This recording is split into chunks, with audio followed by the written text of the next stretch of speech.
And welcome to the Vertical Pursuit podcast, which is also, by the way, some of you have just listened, but this is a video broadcast as well. That's right. I think the easiest way to do that would be to download the Vertical Pursuit app, which is available on the App Store, and then you can watch the podcast as well. And it's also available on YouTube on Vertical Pursuit Podcast. Mike Barrett, Mike Tatlock, welcome in episode 6.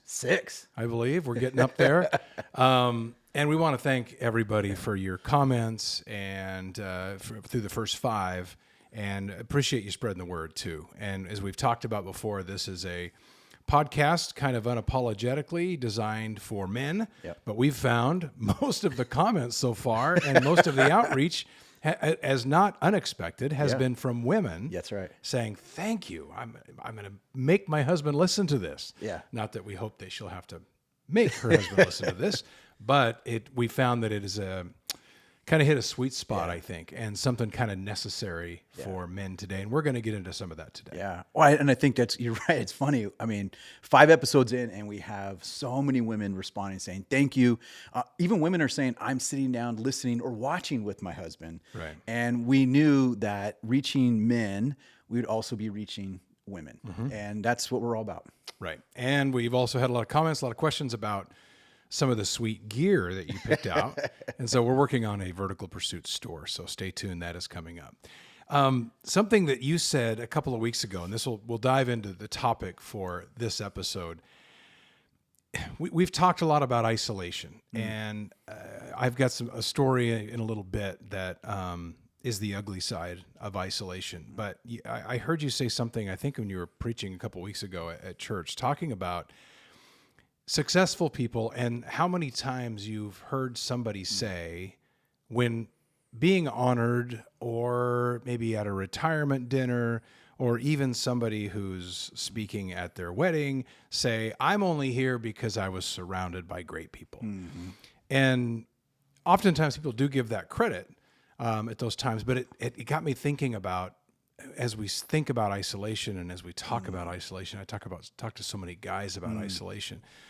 But when you hear that so much, especially from successful people that say, got to give credit to those around me. Yeah. And we hear it in sports all the time, of course, because that's so focused on team, but it transfers to life, and it's applicable to so many things these days that can lead to self-destruction, is how to bust out of isolation. Yeah. That's the thing. I think when we talk to men, what we hear, most often than not, guys are lonely and isolated. And we know this, that when you're isolated and you're lonely, that everything you struggle with is amplified 1,000 more times. And so when you're by yourself and we all got our stuff that we're working through. We're trying to figure out marriage, trying to figure out parenting, trying to figure out job stuff. You got all these pressures on us, and trying to go alone. This Lone Ranger mentality doesn't work. And I've just seen over the years that even successful people, they will tell you that the key to their success was those they were surrounded with. But that's actually pretty rare. Oftentimes the most successful, you and I have been hanging out over the years with a lot of professional athletes. What both of us have done as a chaplain, you as a broadcaster, we both know behind the curtain, the inner circles, that some of the most known people aren't really known. Some of the most famous people are the most lonely people. Like they say, it's lonely at the top. And you can be on, everybody's tweeting about you, everybody's following. You can have 1 million Instagram followers and not really have community, not have relationships. And so it doesn't matter how popular you are, or maybe you're someone that's just flying under the radar of life. You're just kind of waking up in the morning, trying to do your job. Men are lonely. And that's something we got to press into. It's funny you say that. I think back in my NBA days, and owner Paul Allen would always be on. Well, not always. He would show up on the road. Oftentimes, we wouldn't know he was coming, and we would be out oftentimes first to the arena to set up the table and to kind of get ready. And a couple players would be out shooting, and all of a sudden, you'd look in a far tunnel, and there'd be Paul. Yeah, and he would always either wave me over or come to the table. Yeah. And I would always begin the conversation about music, travel, space, something that interested him outside of this, because I think all he got hit with was questions about the NBA. And one time he walked away after a conversation. He had just seen Led Zeppelin at Wembley the night before, and he flew in, and all of a sudden he's telling me about this plexiglass submarine that he's taken U2 down in, and Bono and he are going to jam, all this crazy. And I'm going, I don't think I know he doesn't probably have anybody in his life. Right. And like you said, I think the key, and you're very good at this, in those situations with people like that, you don't want anything from them. And I think that's a big thing for, because you're right. I think people of fame don't have anybody oftentimes because everybody around them wants something from them. Totally. So if you can be that person and have self-awareness and know the environment and truly just be offering conversation and friendship, I think that's a huge key in. Well, and I love that you said it because, when we'd be at the arena together, I remember Paul would walk through the hallways and he was untouchable. His bodyguards, he had his entourage, and, people would kind of just put their backs to the wall when he would walk through, look to the ground, don't look him in the eye. And there was this persona that he would carry, but he was untouchable. But you knew how to take an interest in the things he was interested in. And I think that opened up a dialogue where he trusted you, he opened up to you. But what's interesting that I've noticed in things like that is he was not just an isolated person, lonely. He was there because he was also an insulated person. And oftentimes, insulated people are the most, when you think about it, isolated people.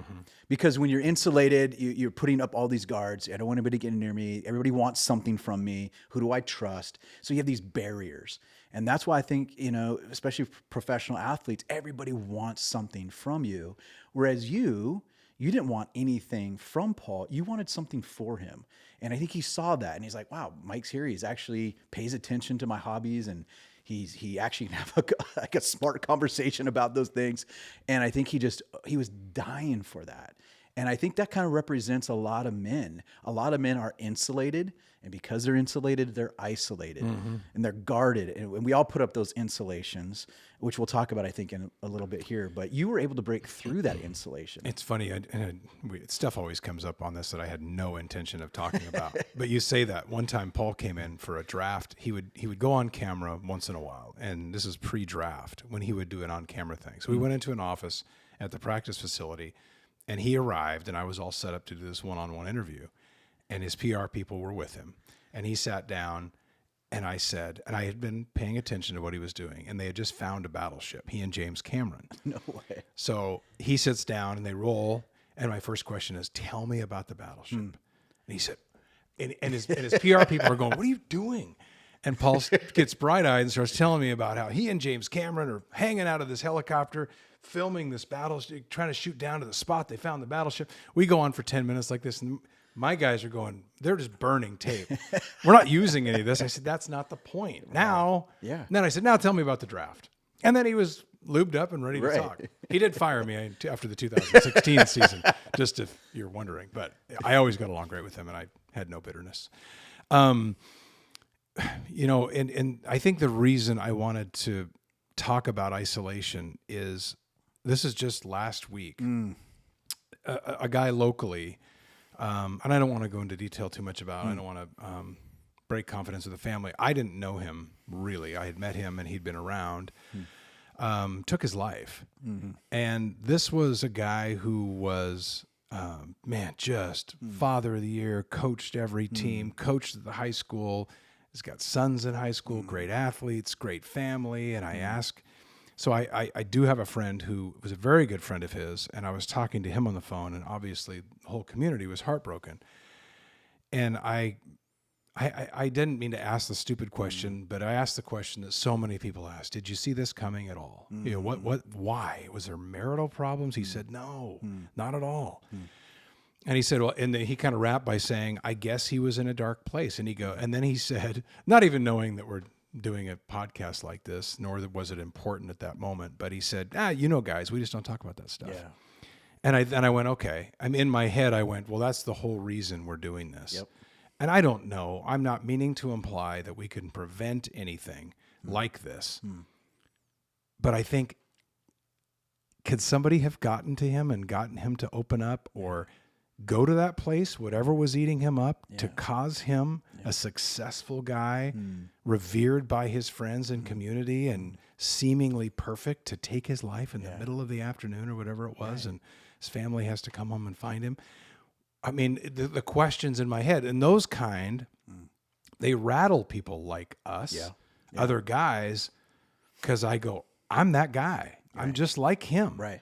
So what in the world would lead him to think that was a way out? Yeah. And why did you need a way out? Right.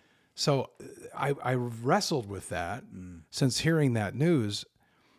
But what I've wrestled with more is how do we as a community of men, how do we get to that guy before this happens? Yeah. And you, as a pastor, you deal with this stuff. Yeah. I mean, all the time. Yeah. Unfortunately. No, dealing with one of those this week even. And, it's always sad to see someone get to the point in their life where they have no hope, or that seems to be the only option of escape for them. The pain inside, the hopelessness inside, to the point where they go, man, the only escape is to escape life itself. And that's a whole, we can get into like kind of there's also mental health issues, and there's a lot of things attached to that. But when we focus on what we're doing right now is this idea that when you're isolated, when you're lonely, again, we all as men, human beings, we struggle. We're going to have days, we're going to have moments where we're depressed, we're anxious. We hear the lies, we're struggling through, is my life worth it? Am I making a difference? Am I living for anything that's worthwhile? I mean, we all struggle with that. But if you struggle with those things in isolation, they get amplified, and it can eventually sometimes tip you over and into an even darker place. But the thing is, I realized too, some of the most successful people, they're successful because they did some things well, but that also creates another pressure. If you're successful, you have to maintain success. And that can eat away at you. It can actually cause you more fear. Man, if I'm great as a father, and I'm great as a dad, great in place of employment, I'm hitting all the sales benchmarks, and I'm doing great in the community, and you can almost use that as a way to justify, man, I got to keep that image going. And again, I think that's part of this insulation. We all insulate ourselves. By that, what I mean is we all put up these fronts of what we want people to think about us, and we don't want to let anybody in. So do we choose relationships then that hover around the surface and don't go past ankle deep? Exactly. Well, okay, let's bring in the Bible into this, because I think this will be important. God creates Adam and Eve in the garden, and God says, this is good. He created man, but at this time Eve didn't exist yet. I always like to go back to the garden. I always like to go back to the garden. Man, what would that have been like? What did Adam look like? What did Eve look like? It's like we always kind of compare ourselves to something. And it was good that God created Adam. Eve had not existed yet. It was just Adam. And even though his environment was perfect, I mean, the garden, man, come on. Like, you eat whatever you want, have whatever you want. You're in charge. It's all your domain. Hang out. Naked, totally. Eating fruit. Yeah, totally. Can you imagine that? No. It's like a Seinfeld, man. You hang out without your shirt, eating a block of cheese. Right. It's like, that is the epitome of like every guy's dream. Right. That was the garden, man. Like, but then God says, no, he's not complete yet. It's not good for him to be alone. And that's the word right there. So God creates Eve as someone to be his soulmate and companion. And then what's interesting is the Bible says that before sin happened and all that, the brokenness of the world, it says they were naked and there was no shame. And a lot of us as dudes, we go, man, yeah, I love the naked part. Like, what would that look like in the garden? Me and walking around naked, that's what makes Eve even better, right? That's what we think as dudes. Right. But the best part of that is it's not just when it says they're naked and no shame. Think about the idea of naked. It's not just physical. It's the idea of being like exposed, really. Yeah. And that's where this insulation thing comes back in. Doesn't it use the word naked like 7 times or something? Yeah. I heard it re-emphasizes sermon by that. Donald Miller one time when he talked about how many times it says that and why it says that, and you're getting to that. Right. But I think being naked is the idea of vulnerability. But it says they were naked and no shame. So one of the ways that we insulate ourselves is to prevent shame. If I'm known by someone, we said this before in a couple other podcasts, our greatest desire is to be known. Our greatest fear is to be known and then rejected. And so one of the barriers to us being in community, being known, is managing the fear of rejection. A lot of men fear, probably one of the number one fears, is fear of rejection. If that's what drives us, we will never open our lives up. We'll never be known, and therefore we're isolated. And then we put up those insulations to maintain the fear of being rejected. So is there pride then that comes? I mean, I was thinking about this morning when I was Yeah. when I was looking over. Well, I mean, I was thinking about, I hate this topic of suicide, but men are 4 times more likely to commit suicide than women. 4 times more. Yeah. The highest rate of suicide is middle-aged white men, 40 to 60. And white males accounted for over 70% of the suicide deaths last year. Wow, 70%. 70% white males. Yeah. Well, I don't know why that is, but I was, and I started thinking about reasons, and I'm kind of, I know myself, and I know how prideful I can get. Thankfully, I've got a lot of great guys in my life, but then I think about the guys that don't, and as you said, to go back to and I love, being known and being rejected. So then, whereas pride comes into it, then do you just allow yourself to be known a little bit? Right. And then just for fear that if they know this, they're not going to like me anymore. Right. And I got to be the only guy who thinks the way I do. I got to be the only guy whose wife thinks this or who's screwed up in this way. Yeah. And then the hope is, we had Jeff Walsh on earlier in an earlier podcast, I think episode 2. You get slapped with perspective at some point. He certainly did. I did. I joked around a minute ago getting fired.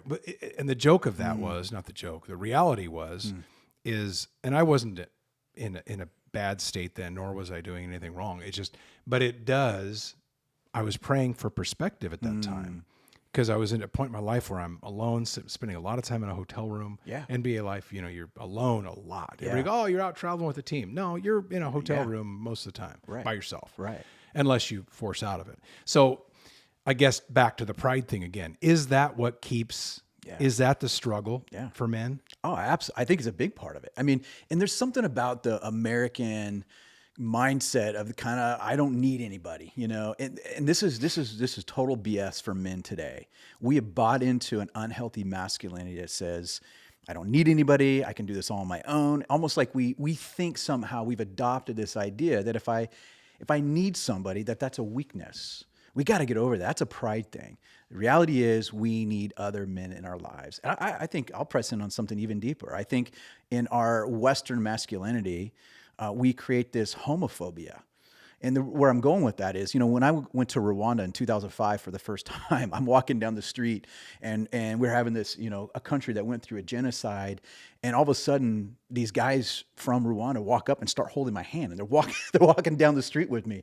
Could you imagine if, all of a sudden we're just walking in and you just grab some guy's hand and start, you're freaking out, right? Yeah. And I think when the Bible talks about how we express love, there's 3 main ways the Bible talks about that. There's a thing called agape love. This is Greek language. And that's God's unconditional love. We all want to be loved with no strings attached. That's God's love for us. Then it talks about eros love, which is sexual love, which most guys are like, let's talk about that one, right? Coming up in our next podcast. That should be our next podcast. Absolutely. And all of those are important ways. But the one I think that doesn't get talked about the most is phileo love, Philadelphia love. It's brotherly love. What does it look like for men to actually express love for each other? And you can't love someone unless you're known by them. And so again, pride says, I don't need anybody. That's BS. Yes, you do. We all need other men in our lives. We got to let that guard down. We got to open up. And it takes risk. But you'll never be known. You'll never have that depth of relationship unless you take that risk to be known. That risk, and that's a good way of putting it. And oftentimes I find with even my dad, who was a coach and passed about 1.5 years ago, as he got into retirement age, he had this group of guys that they went out for coffee and then they played golf. And it was the same group of guys. And I love that. And even now, at the little golf simulator place I'm involved with, which is kind of a sports bar and whatnot, we got these guys who start to come in every morning now, the older guys who are retired, and I always watch them, and I'll go over and talk to them sometimes, but they're the same 4 or 5 guys, and I love that. I love to watch their interaction, and I always think to myself, I mean, I just gave you the stats. It's the middle-aged guys that are in trouble. Totally. And it's the middle-aged guys who maybe don't have the time. I get that. I get that you're working 10, 12 hours a day and you come home and you got to drive the kids to the sporting event and you got to go to the dance competition all weekend. And I understand, but you got to make time for it. Yeah. You have got to figure out, and trust me, your wife will be in support of this. And I know that saying you go out to play golf for 5 hours on the weekend with friends, everybody laughs and goes, oh, but I do know too that that's something. If she, I have friends another friend who loves to fish, and he goes fishing a lot. And she always says, I'm fine with that because when he comes back, he's better. He's open. He's better with the kids. He's better with me. Totally. It's not like they're going out. I mean, some guys are. There's some unhealthy things. Sure. The Vegas trip or whatever.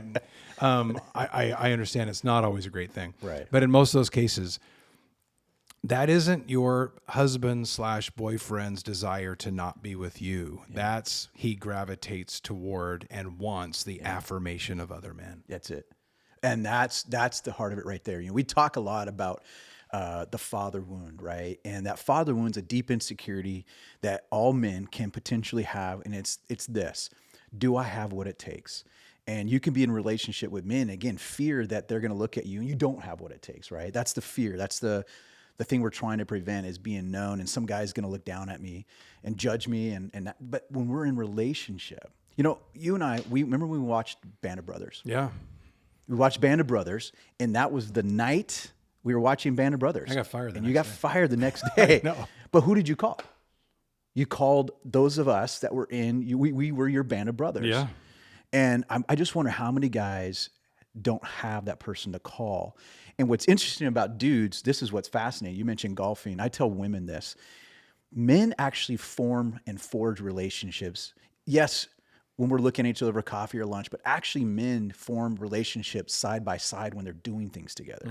Going golfing, going on a hunting excursion, or going out and just doing an adventure together. Guys, we tend to bond through those things, and we need that because it does make us better for our wives. It makes us better for our kids. I remember you talk about a guy's trip. There was a guy's hunting trip, and I went out. This is when I was still with doing the NBA stuff and traveling a lot. And I had a lot of great friends, a lot of great relationships, but not what I've gotten since I had the perspective shoved into my life, which is what I wanted.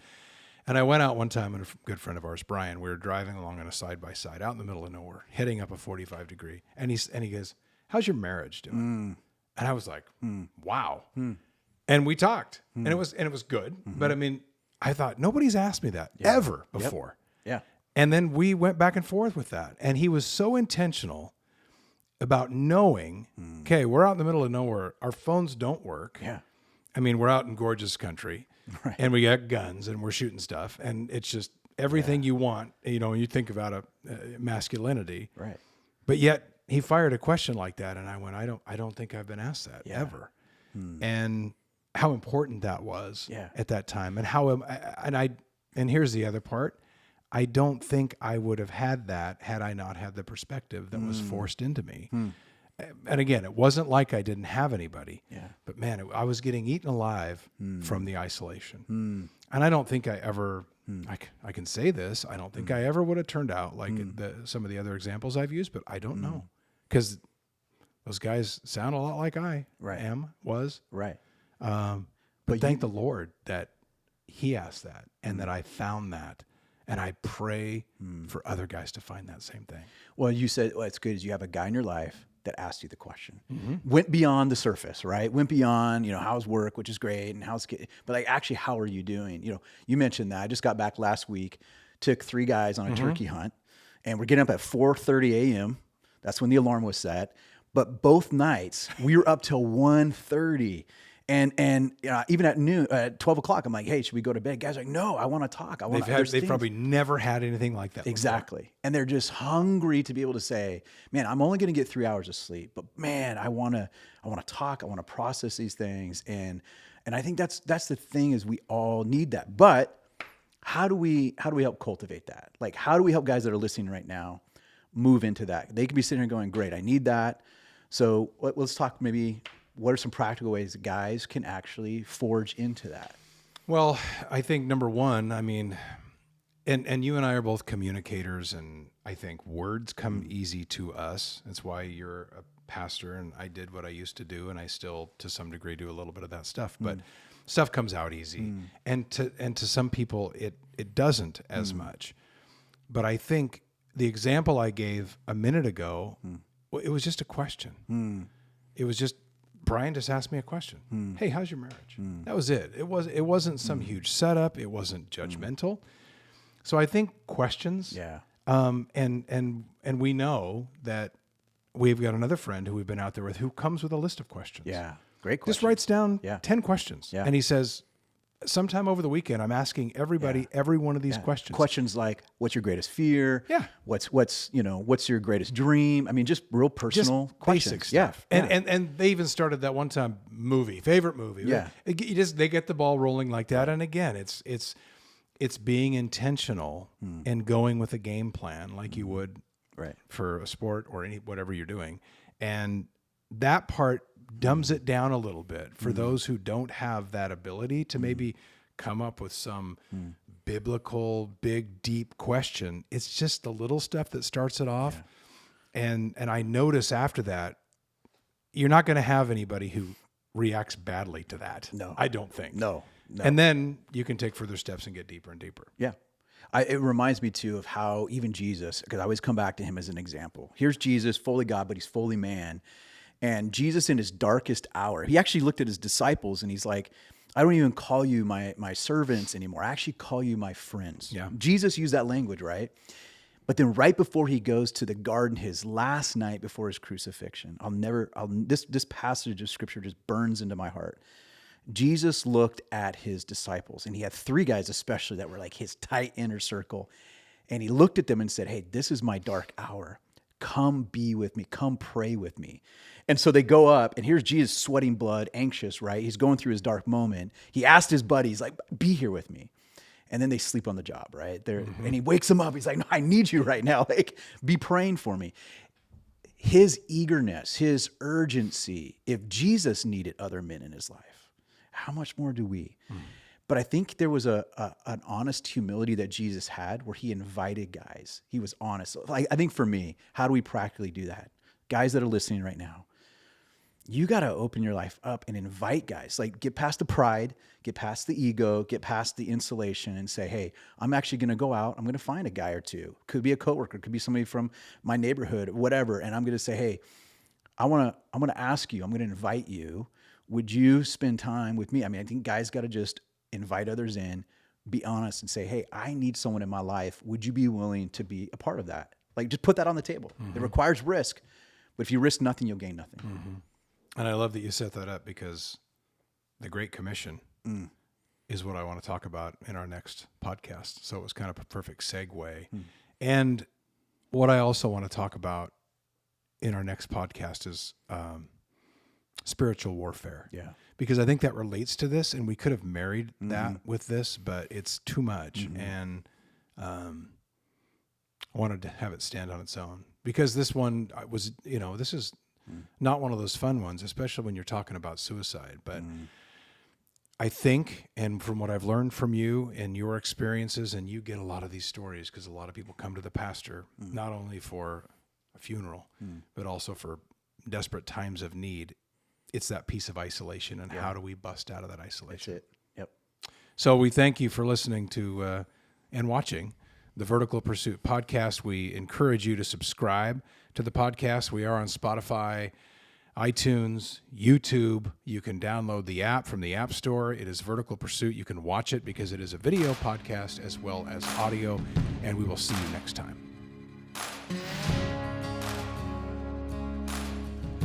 We invite you to subscribe to our podcast, comment, or message us, and check out our website at verticalpursuit.org. Download the VP app and check us out on Instagram, Twitter, and Facebook.